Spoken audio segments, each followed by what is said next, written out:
ఒకసారి బైబిల్ గ్రంథం చూడండి. ఆదికాండం 20వ అధ్యాయం. అక్కడి నుండి అబ్రహాము దక్షిణ దేశమునకు తరలిపోయి కాదేశుకును షూరుకును మధ్యప్రదేశములో నివసించి గెరారులో కొన్నాళ్ళు ఉండెను.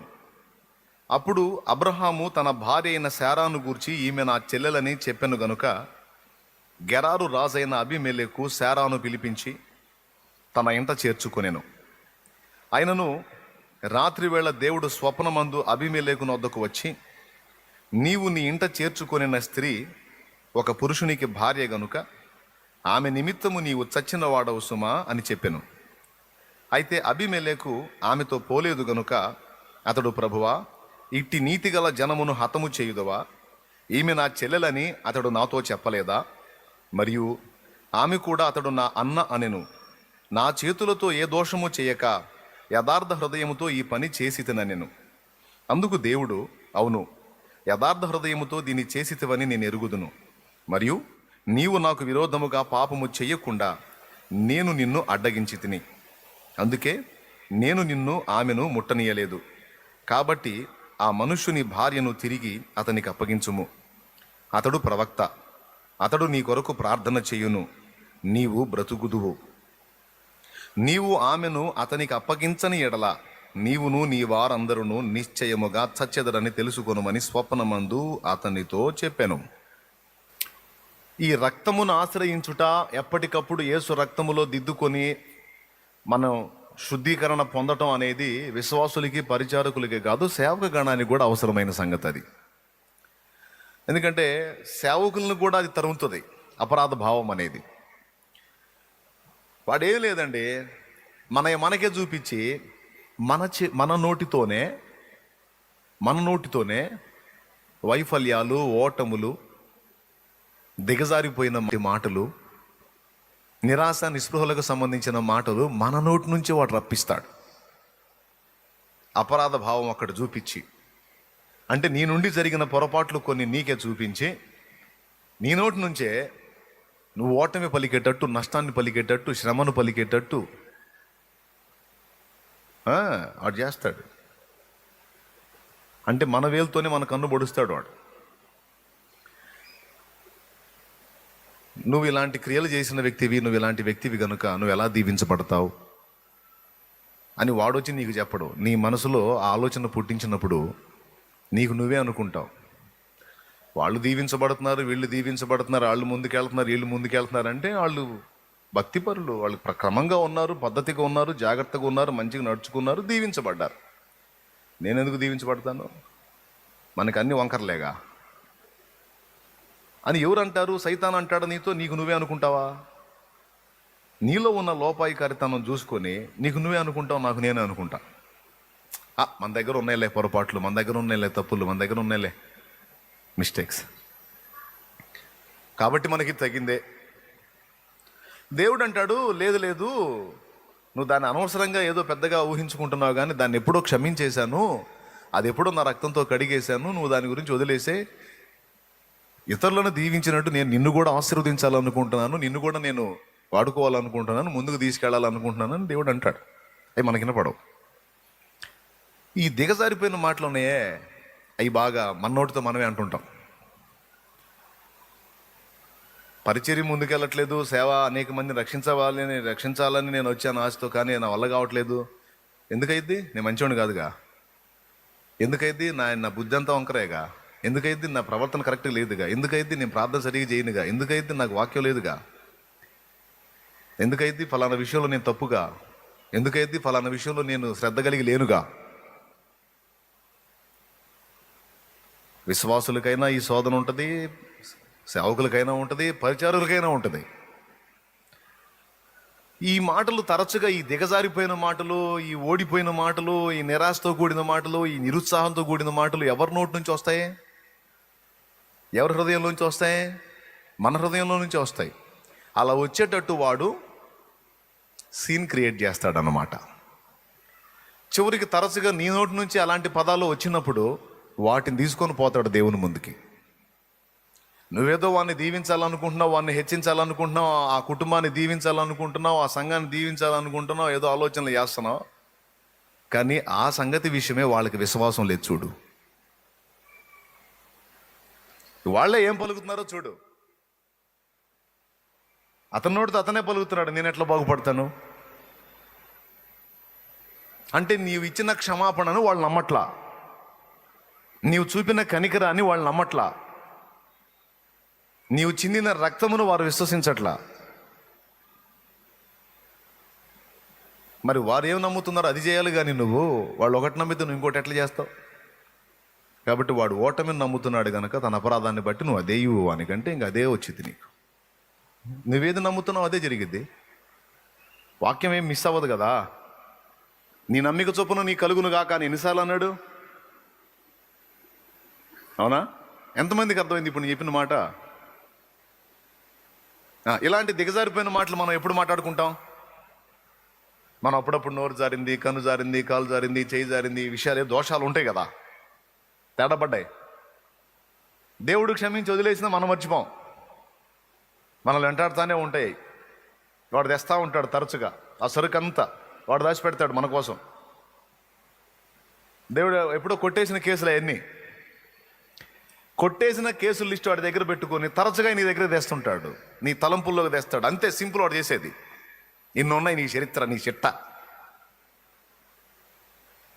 ఏం సంగతి అంటాడు. అప్పుడు మనం మార్టిన్ లూథరన్ గారు స్పందించినట్లు స్పందించాలి. సైతాన్ గారు డైరెక్ట్గా ఆయన ముందు నిలిచి, సంస్కరణోద్యమం మొదలు పెట్టావా? దిద్దుబాటుకు పూనుకున్నావా? నీ సంబడం తెలుసా నీకు? నీ బతుకు తెలుసా నీకు? ఎదుటి వాళ్ళని దిద్దుబాటు చేసేటప్పుడు అసలు నీ బ్రతికేందో నువ్వు చూసుకున్నావా? ఇదిగో నీ చిట్ట అని ఆయన పాపాల లిస్టు తెచ్చి పెట్టాడంట. ఎప్పుడెప్పుడు ఏమేమి పొరపాట్లు చేశాడు, ఏమేమి తొట్టుపడ్డాడు, ఎక్కడెక్కడ త్రోవ తప్పాడు, ఈ సంగతులన్నీ టైము డేటు మొత్తం ఒక లిస్ట్ అయితే ఆయన ముందు ఇచ్చాడంట. ఆయనేం తక్కువడు కాదు. తక్కువడైతే ఆయన లూథరన్ గారు ఎందుకు అవుతాడు? ఈయన ఇంకేమైనా ఉన్నాయా అన్నాడంట. ఇంకా చాలా ఉన్నాయనంట. అవి కూడా తీసుకురా అన్నాడంట. అవి కూడా తీసుకురా మొత్తం దే.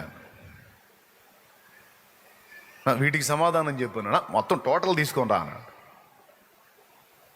మరికొంత లిస్టు తీసుకొచ్చి ఆయన ముందు ఉంచాడు.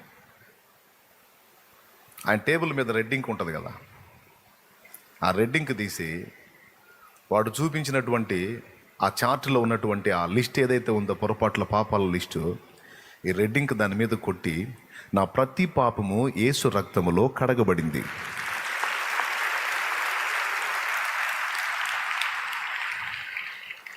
ఇదంతా కొట్టేసిన కేసులురా. ఇప్పుడు జడ్జి గారు కొట్టేశాడు కేసు. కొట్టేసిన కేసులు తెచ్చి నా ముందు చూపించి నువ్వు యోగ్యుడివి కాదంటానికి నువ్వెవడివి? జడ్జి గారే కేసు కొట్టేశాడు. కొంతమంది అతినీతిమంతులు ఉంటారు. అతినీతిమంతులు సరే తేడా పడ్డాను దేవా, ఏదో అయిపోయిందైనా నన్ను క్షమించు ప్రభా అంటే దేవుడు క్షమించేశాడు. ఇక జాగ్రత్తగా ఉండమన్నాడు, దిద్దుకోమన్నాడు, సరి చేసుకోమన్నాడు, నిలబడమన్నాడు. నిలబడాల. దేవుని ముందుకు పోయి వీళ్ళే ప్రార్థన చేసి వీళ్ళే శిక్ష అడుగుతారు. నన్ను శిక్షించు ప్రభువా,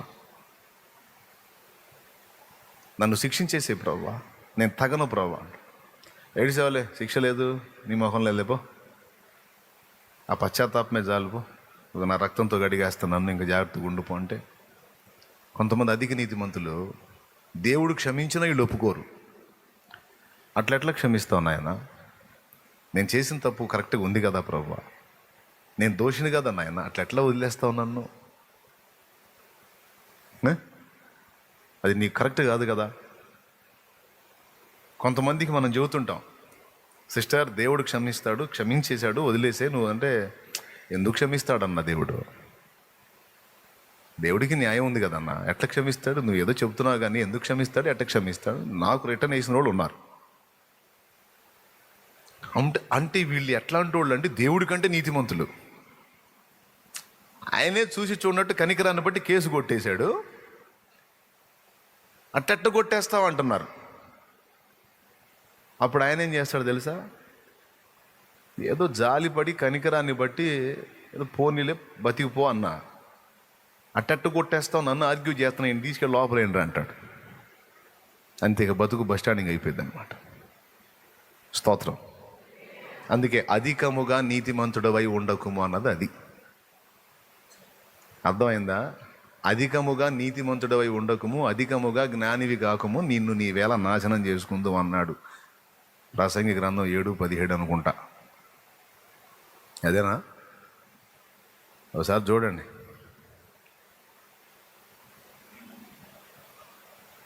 7:16 అది చూడు.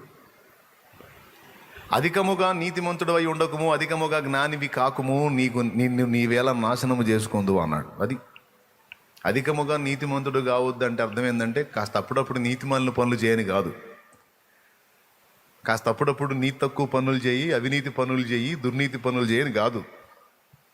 అధికముగా నీతిమంతుడవై ఉండకము అంటే అపరాధము నీ వలన జరిగినప్పుడు పెద్ద హృదయంతో, మంచి మనసుతో, కనికరంతో దేవుడు నిన్ను క్షమించినప్పుడు కృతజ్ఞతలు చెప్పి, థ్యాంక్స్ చెప్పి సర్దుకో, నమ్ము.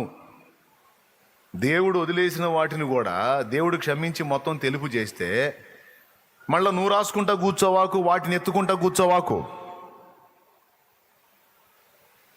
ఇది అధిక నీతి అన్నమాట. ఏమన్నా అర్థమైందా ఎలారా? దేవుడు కనికరించిన దాన్ని మళ్ళా నువ్వు ఎత్తి దాన్ని హైలైట్ చేయొద్దు. గతం గతహ తీసే, పశ్చాత్తాపడ్డ, దిద్దుకోయక సరి చేసుకో. మళ్ళీ గడ్డి తినకుండా జాగ్రత్త పడు. పద్దాకలు బురదలో బొరలటానికి మనం ఏం కాదని చెప్పాను మధ్యాహ్నం, పెద్దగా చెప్పాలి. గొర్రె పిల్లలం, దేవుని గొర్రె పిల్లలం మనం. పద్దాకలు బురదలో పట్టని పంది పిల్లలం కాదు. కాబట్టి పంది చేష్టలు చేయొద్దు. గొర్రెలాగా క్రమంగా ఉండటం నేర్చుకో. జరిగిపోయిన గతంలో తాలూకు పొరపాట్ల జాబితా ఏదైతే ఉందో వాడు తరచుగా నీ ముందుకు తెస్తుంటాడు. నువ్వు ఎన్నిసార్లు వాడు తెచ్చినా యేసు రక్తాన్నే చూపించు. అవన్నీ కొట్టేసిన కేసులు అంతే. అవన్నీ ఏం కేసులు? కొట్టేసిన కేసులు. మళ్ళీ వాటిని ఎత్తొద్దు నా దగ్గర. నువ్వు అలా తీసుకొచ్చి వాడు మన నోటితోనే దరిద్రపు మాటలన్నీ పలికిస్తాడు. వాడు పలికిచ్చేదిగో వారు ఏది పలుకుతున్నారో, వారు ఏది నమ్ముతున్నారో అదే వారికి జరిగించు దేవా అని పోతాడు. ఈ కారణాన్ని బట్టే చాలామంది దేవుడిని ఎరిగిన వాళ్ళు ఓటమిలో, నిరాశలో, నిరుత్సాహంలో, బలహీనతలో, కృంగుబాటులో, అడుగు స్థితిలో, తోక స్థితిలో అట్లా ప్రయాణం చేసుకుంటా ఉన్నారు. నేను ఎన్నన్నా చెప్పని వాళ్ళు ఆ పదం మార్చుకోరు. సేవకులకైనా విశ్వాసులకైనా చెప్తున్నా, గుర్తుపెట్టుకొని ఆ పదాలు మార్చండి. అర్థమైందా?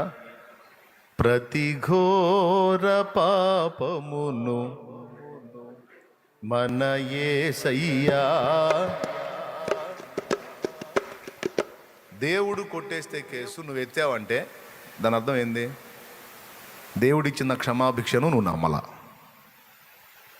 దేవుడిని ఎడల చూపిన కనికరాన్ని నువ్వు నమ్మలా, దేవుడిని ఎడల చూపిన ప్రేమని నువ్వు నమ్మలా. ఎంత ధైర్యం నీకు! దేవుడు కొట్టేసిన వాటిని మళ్ళా మళ్ళా మళ్ళా మళ్ళా ఎత్తుతున్నావు అంటే నువ్వు ఎంత ధైర్యం నీకు! అయిపోయింది. దాన్ని ఎత్తకూడదు, నీ తలంపుల్లో కూడా రానికూడదు. అప్పుడేం జరిగిద్ది? నీ తలంపుల్లో కూడా దోషాలు రాకుండా అటన్నిటినీ రద్దు చేసుకున్నట్టయితే ఏం జరిగిద్ది? ఫ్రెష్గా ఉంటావు నువ్వు. అప్పుడు నీ విశ్వాసం ఇక ఓటమి మాటలు మాట్లాడదు. నువ్వు ఫ్రెష్గా ఉంటావు కనుక దేవుడు నాకు తోడై ఉన్నాడు, ఆయన నా హస్తం పట్టుకొని ఉన్నాడు, నాది విజయం అంటావు నువ్వు. ఈరోజు కాకపోతే రేపైనా, రేపు కాకపోతే ఎల్లుండైనా సరే నేనే గెలుస్తా. దేవుడు నన్ను గెలిపిస్తాడు, దేవుడు నన్ను నిలబెడతాడు. నా దోషములను పరిహరించిన దేవుడు నిశ్చయముగా నన్ను స్వస్థపరుస్తాడు. నా దోషములను పరిహరించి నన్ను తెలుపు చేసిన నా ప్రభు నిశ్చయముగా నన్ను ఆశీర్వదిస్తాడు. శాపానికి నన్ను అప్పగించడు.